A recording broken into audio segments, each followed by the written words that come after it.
Hey everybody, Denise here from Denzi's Orchids. Let me change the lighting.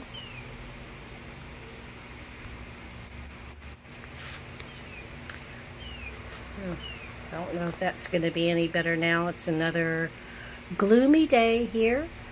Anyway, I wanted to talk a little bit about orchids when they fall. Because a lot of the stuff on this shelf fell over. Don't ask how. It did. And, I took care of things quickly. And what I discovered today, that was about 4 or 5 days ago. What I discovered today was when I was fertilizing this shelf,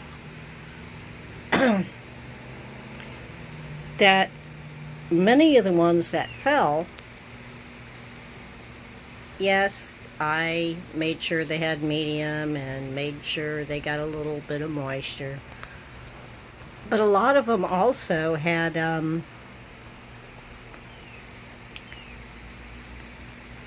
developed pockets, air pockets, because it loosened up so much. So keep that in mind, everybody. When you have an orchid fall, check it out thoroughly. This guy was probably one of the worst, and it's a epidendrum. Anyway, I'm going to get on to another thing. Okay, I have to sit down on the ground for this one. My epidendrum porpax was on a cork mount, and for whatever reason, I don't do well with cork mounts, except for one. That is my Cattleya Jewel Box Red. And even that, got tons of roots. But even at that, this guy has never ever bloomed. So I'm not too sure that even a cork mount is good for this. Back to the porpax. Yes, he was on a cork mount. He was doing wonderful from where I got him. Had some sphagnum moss on it, started doing bad. I removed the sphagnum moss. He was doing okay on the cork mount with that. And then this little section right here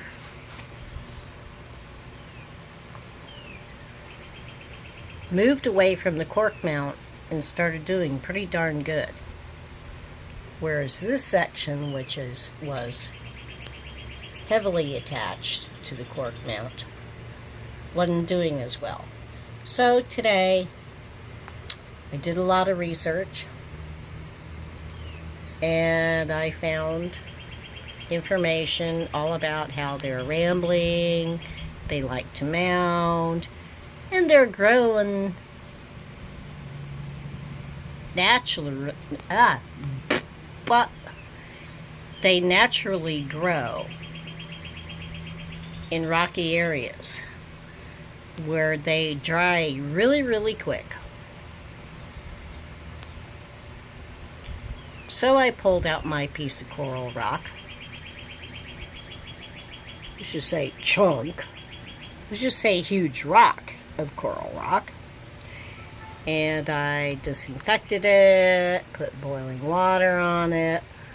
And now the porpax is just sitting here on it.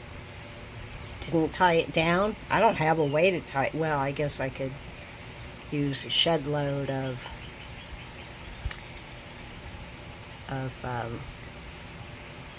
fishing line to try to do it, but why?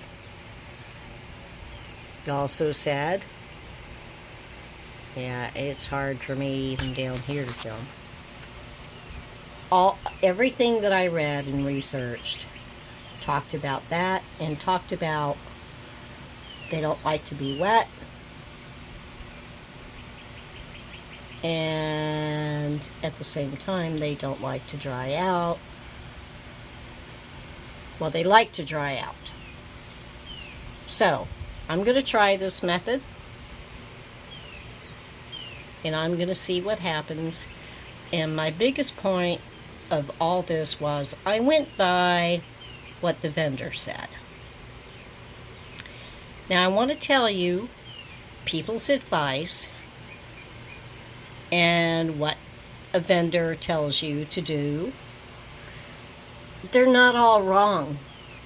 You have to consider your environment, and sometimes you just have to experiment a little, give it a wait, and see how they're doing. So, please, people, if somebody answers you on Facebook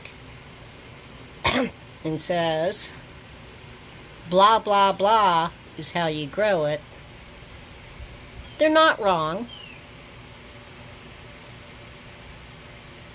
But you have to consider what their environment is in your environment. And perhaps we, as people who talk about these things or respond, should mention where we live, our conditions, and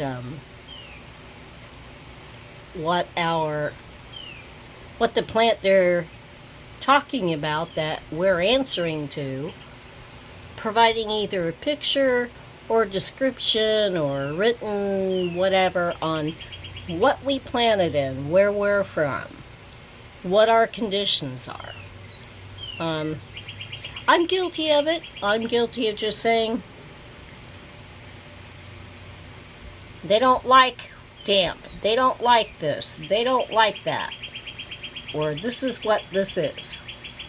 So anyway, consider that when you answer people's questions.